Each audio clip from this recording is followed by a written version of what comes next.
Olá, me chamo Ismael, sou aluno de licenciatura em computação da Universidade Federal de Pernambuco. Estou aqui para apresentar mais uma videoaula de infraestrutura de hardware.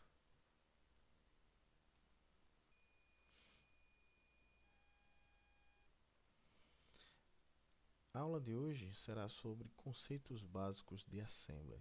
Nessa aula eu irei explicar todos os conceitos básicos da linguagem Assembly. O que é a linguagem Assembly? A linguagem Assembly é uma linguagem de programação de baixo nível, onde escrevemos programas de computador usando uma notação humanamente legível para o código de máquina, né? Que é a notação que a CPU entende. Por que devemos usar Assembly? A linguagem Assembly é uma das formas mais natural de expressar a linguagem nativa de uma máquina, ou a linguagem de máquina. Logo, o estudo da Assembly é fundamental para o estudo da máquina.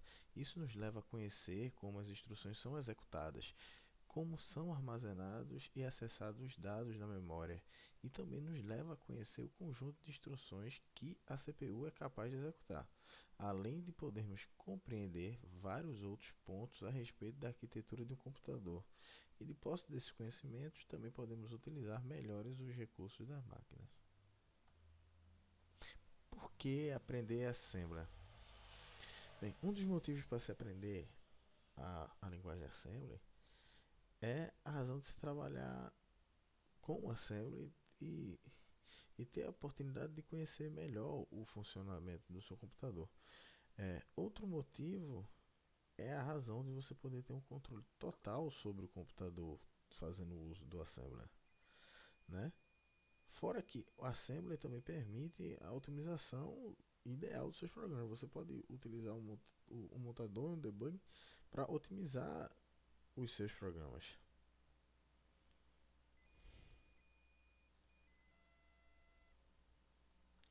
O uso do Assembly no dia a dia. É, o que se faz na prática é, em sistemas grandes que sejam construídos em linguagem de alto nível, implantamos pedaços de código em Assembly que realizam pequenas operações, mas que tenham grande influência na eficiência do programa, né? Ou porque o código será executado várias vezes, ou porque não há uma linguagem de alto nível capaz de realizar tal operação. Essa é basicamente a aplicação do Assembly no dia de hoje. Ele faz aquelas pequenas opera nas pequenas estruturas que as linguagens de alto nível hoje em dia não comportam. Bem, sistema computacional. O que é um sistema computacional? O sistema computacional nada mais é do que a configuração do computador, onde a gente pode incluir os periféricos e o próprio sistema operacional. Um sistema computacional é composto de algumas partes. Que partes seriam essas? Né? Quais são as partes? O processador central, é mais conhecido como CPU, né, unidade de processamento, que é composta da unidade de controle e unidade lógica, a ULA, né? Ele tem a função de leitura e escrita do conteúdo das células de memória, né? Regula o tráfego de dados entre outras células da memória e registradores, né? Também ele decodifica e executa instruções de qualquer programa. A memória principal ela é composta por um grupo de células, né, usadas para processamentos em geral, tal também como execução de programas e armazenamento de informações para operações. Também temos as unidades de entrada e de saída, né, que é um grupo de células. Opa, desculpe. As unidades de entrada e saída é o conjunto de interfaces, né, que permite a, a entrada e saída de informação, como já o próprio nome já diz, né? Ela faz essa entrada e saída de informação através do uso de comunicações. Tais essas comunicações são os nossos mais conhecidos como periféricos. Periféricos de entrada conhecidos, que fazem parte das unidades de entrada: teclado, mouse, microfone, tudo que for imputar um dado de entrada no computador. E periférico de saída tem um monitor, onde nos exibe o resultado, a saída do processamento do resultado, a visão do programa, e uma impressora. Você imputa os dados de um relatório, por exemplo, no Word e extrai esses dados através de uma impressora. As unidades de memória auxiliar. A memória principal, né, além do alto custo que ela gera para a CPU, ela é um pouco limitada, né? Onde aí hoje em dia surgiu a necessidade da criação desses novos dispositivos, que são as unidades auxiliares, né? Que são mais práticos, econômicos, e podemos alocar elas como pendrives, CD-ROMs. Tudo isso são memórias auxiliares, onde podemos guardar informações, não necessariamente na memória interna do computador.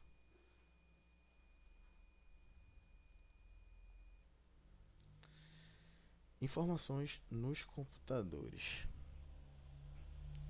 Os computadores, eles guardam diversos tipos de informações. Dentro dos computadores, eles têm as unidades de informações, né? Essas unidades de informações, elas processam a informação. É necessário que elas sejam células especiais, né? Essas células especiais são chamadas de registradores. Registradores esses que são grupos de 8 ou 16 flip-flops. Mas o que é um flip-flop? Flip-flop é um dispositivo capaz de armazenar dois níveis de voltagem, né? Um baixo e um comumente. O baixo varia de 0,5 volts e o comumente 5 volts.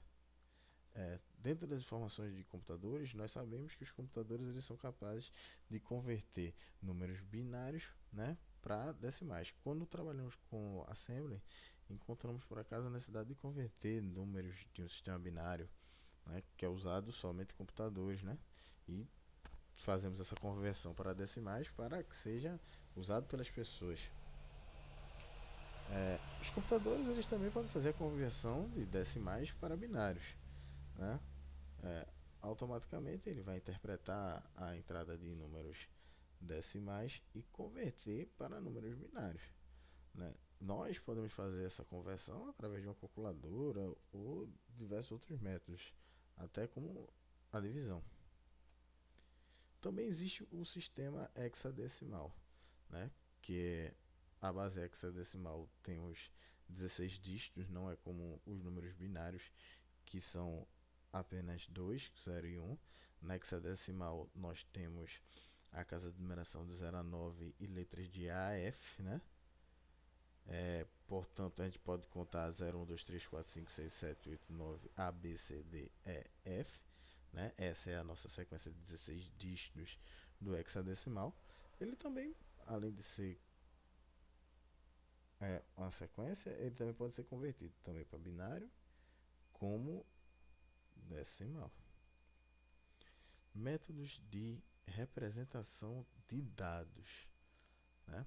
O computador possui alguns métodos, né, para representar seus dados.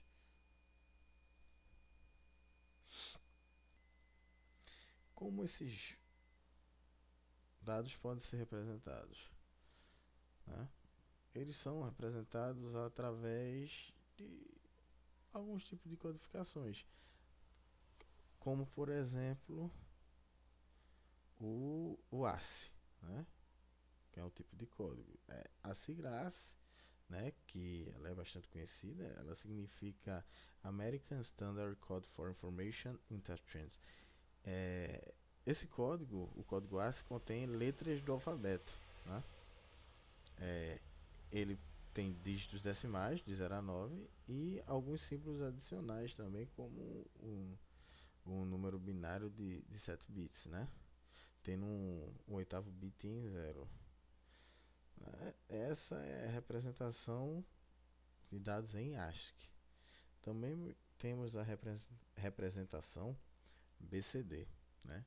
O que significa BCD? É binário código decimal. Nesse método, né, essa representação, os grupos têm 4 bits, né? Eles são usados para representar cada dígito decimal de 0 a 9, né? Com esse método, podemos representar 2 dígitos por byte de informação. Vemos que esse método vem a ser muito mais prático para a representação numérica do que o próprio código ASCII, né? Embora ainda menos prático do que o binário. Com esse método, o BCD, também podemos representar dígitos de 0 a 99. Com binário, a gente pode ter um alcance de 0 a 255. Outra representação de dados é o ponto flutuante, né? Essa representação é baseada em notação científica, isto eu posso representar um número em duas partes, né? Sua base e o seu expoente. Debug.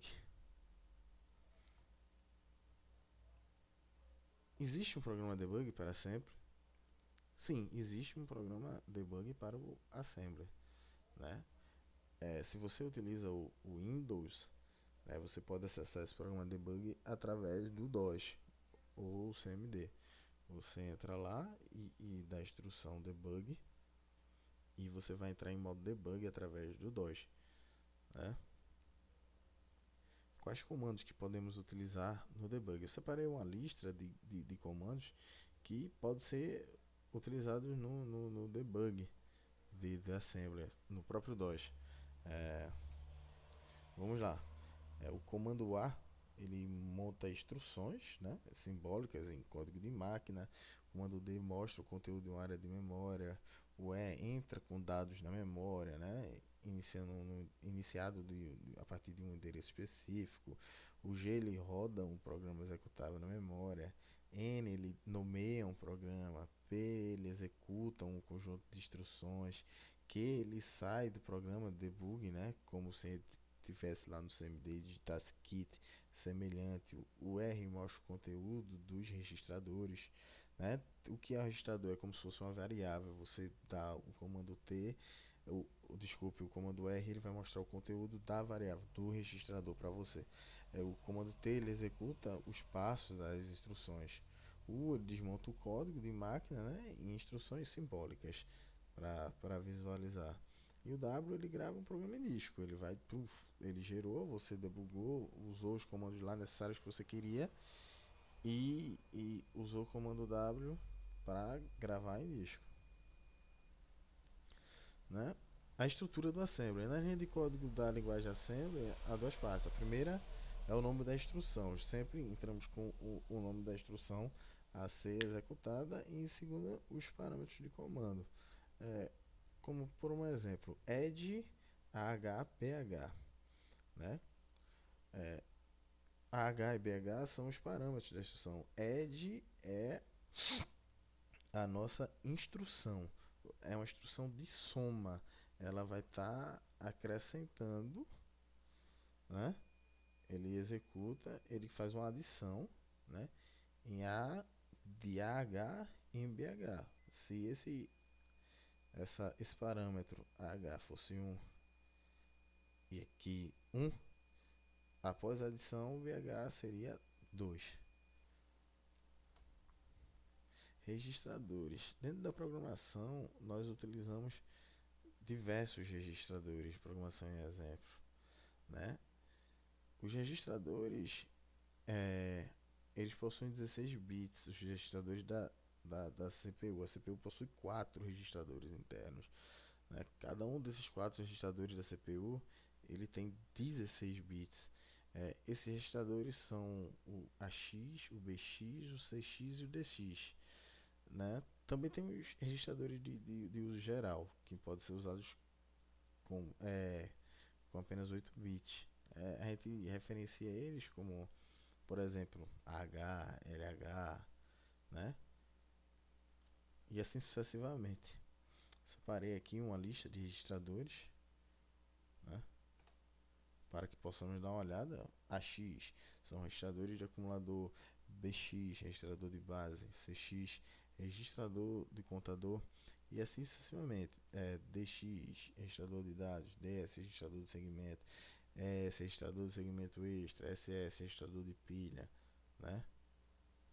Que o primeiro a entrar, primeiro a sair, CS, registrador de segmento, BP, registrador de apontador de base, SI, registrador de índice de fonte, DI, registrador de índice de destino, SP, registrador apontador de pilha, IP, registrador que aponta a próxima instrução, IF, o registrador de flag.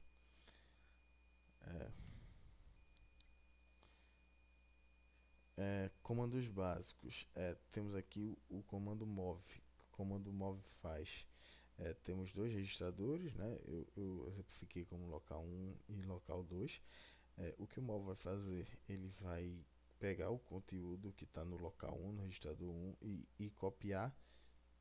Desculpa, ele vai pegar o conteúdo do local 2 e vai copiar no local 1. Ele vai fazer essa inversão, vai mover, como se você estivesse atribuindo uma variável em qualquer outra linguagem.